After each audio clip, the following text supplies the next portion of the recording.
So good, family so straight. What you talking about? I ain't gonna relate, cause you talk up, no you talk down. Got it though, yeah. Gotta eat, gotta pray, that's God. Ooh, we back, man. Part 2, OFB versus FK, Calgary's Deadliest turf war, man. Let's get right back into it where we was, man. Let's go. A shooting in Calgary's Chinatown between gangs left 5 injured, including Hans Eastgaard. According to Hans, the incident left Nick Chan furious and he ordered FOB members to go hunting for rival FK members. In July 2008, a FOB member was murdered, which led to another chain of revenge hits. A month later in August, a member of the FK gang was shot and killed on his way to a friend's house. And on October 26th, 3 people were shot in a Calgary restaurant. The attacker, later identified as a member of the FOB gang, believed that the targets were associated with the FK. The victims were Kevin Says, who was a loose associate of another FK member, while the other 2, Tina Kong and Sarith Kun, had no association with any gangs. Kevin Says was shot 7 times with a handgun, while his girlfriend Tina Kong was fatally shot in the head. Sarith Kun was paralyzed in the attack. The watershed moment in the deadly rivalry came on New Year's Eve of 2009, when gangster Sanjeev Maan was targeted inside of the Bolsa restaurant. FOB members kidnapped another FK associate and used him to bring Sanjeev to the restaurant. Both gang members were shot multiple times by 2 masked gunmen. Sanjeev Maan and Aaron Bendel were killed along with an innocent bystander named Kenny Sua, who tried fleeing the shooting scene. In the next 60 seconds, I'm going to show They just shoot everybody, bro. They going crazy, bro. The massacre forced the police to dedicate greater resources to end the gang rivalry.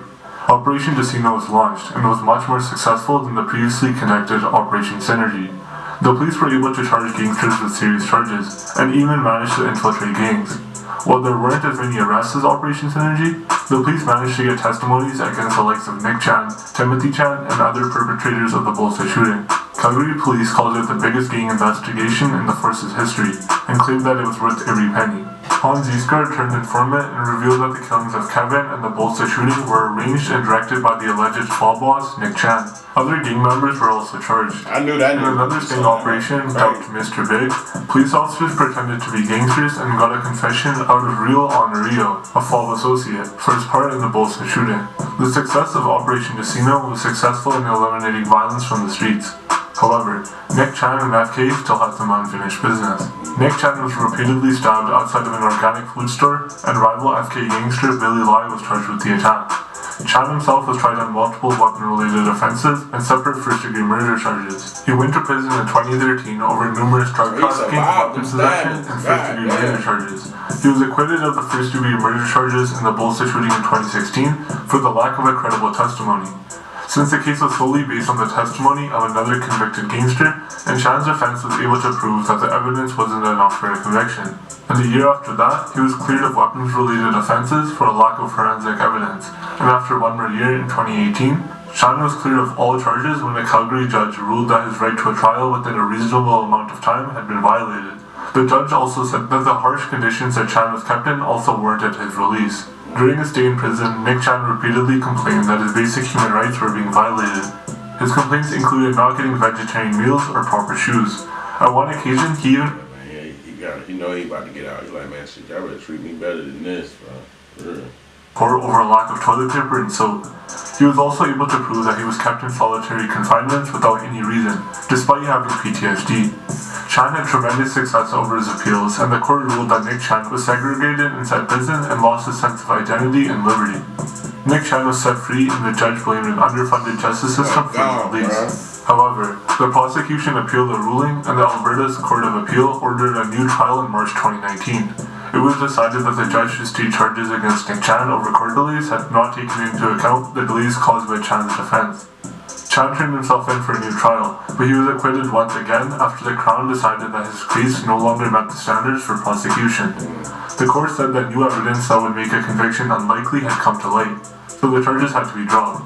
The alleged new evidence was never made public, but Nick Chan walked free once and for all. However, it hasn't been all good for Nick Chan outside of prison, since he was targeted once again with another attack in 2020 when he took multiple gunshot wounds in an alley and was sent to the hospital but ended up surviving. It's pretty clear that even though Nick Chan is acquitted of all of it, I had a feeling, I was like, bro, he getting out, but like the shit that he just got through, it's like you can't escape from what you was running from, bro. Like now you getting out, now they about to It's possible that the constant attempts to take his life mean that he will likely have to keep looking over his shoulder. Chan's ex-wife had even testified about him being paranoid and driving in circles to avoid anyone following him. Meanwhile, Nick Chan's brother, Timothy Chan, remains at large. The authorities have asked Interpol for help in catching Timothy Chan, but police suspect that he could still be in Canada or even Calgary.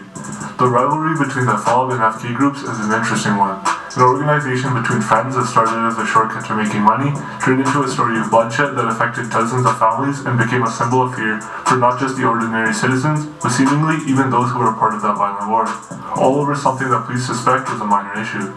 Please like and subscribe if you enjoyed the video and want to see more in the future. It helps with it. Minor issue that shit became a big, something small just turned to something just expanded like crazy, bro. Money and just went downhill, bro. Like I said, that shit don't last long. Give you some money, stack that shit up, stop, do something efficient, and like that shit don't last, man. But shout out to Hood Chronicles once again, man, for this banger video, man. He's doing an amazing job. Like I said, link to this video in the description, bro. We'll see y'all in the next video. Peace. So good, family so straight. What you talking about? I ain't gonna relate, cause you talk off, no you talk down. Got it though. Yeah. Gotta eat, gotta pray, that's God.